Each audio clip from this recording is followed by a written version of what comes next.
It was Colette who first told us about Rabhach's Glen. She spoke of its stark beauty and of the dark deeds that once took place there. Interesting crossing here.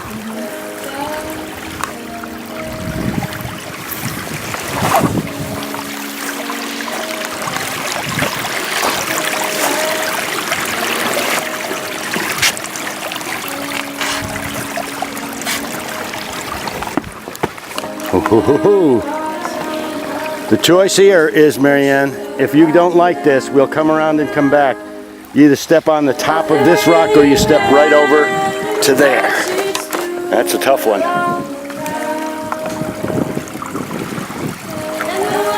Want me to take that stuff? She spoke of its stark beauty and of the dark deeds that once took place there many, many years ago.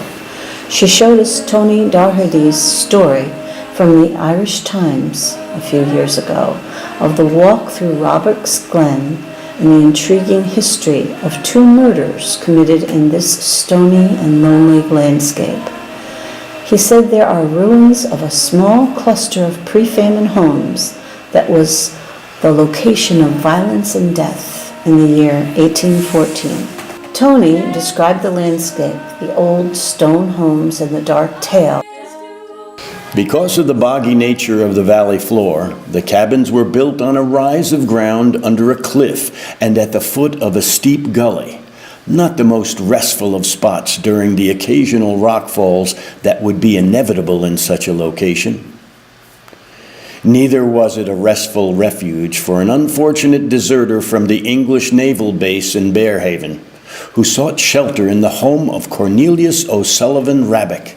Believing he had gold on his person, Rabhach murdered him, an action witnessed by a neighbor. During a later confrontation, she let it be known that she had seen. Rabhach strangled her and left her face down in the stream to make it appear that she had drowned. The deed was witnessed by another man who did not reveal the story until he was on his deathbed in 1830. Rabhach evaded capture for more than a year by hiding out in a cave and on the cliffs. He was subsequently tried and hanged. Is that what really happened? We'll never know for sure. But the story is gruesome enough to spark your imagination as you walk the trail in search of the ruins. We found a trail with a few infrequent OPW markers.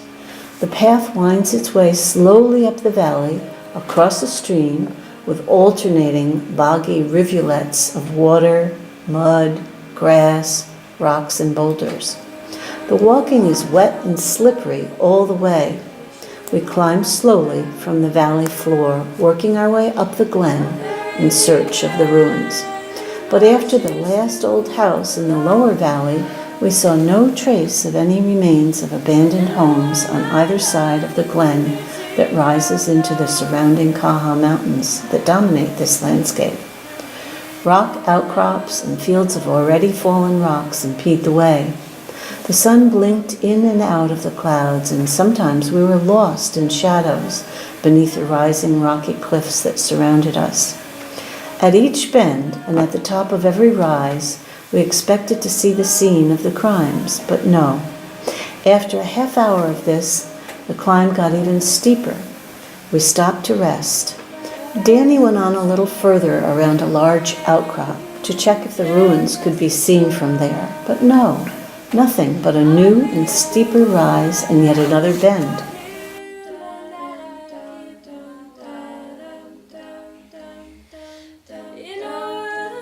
I looked back down to where Marianne was.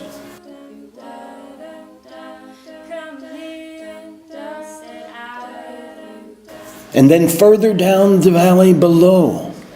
It was then I saw it. Way back down, close to the other side of the wide valley floor. There it was, the ruins of the stone home cluster of which the story had been told. almost invisible from below, but from higher up where we stood, we could see the remains of the stone walls surrounding and pointing back to the rubble that had once been homes.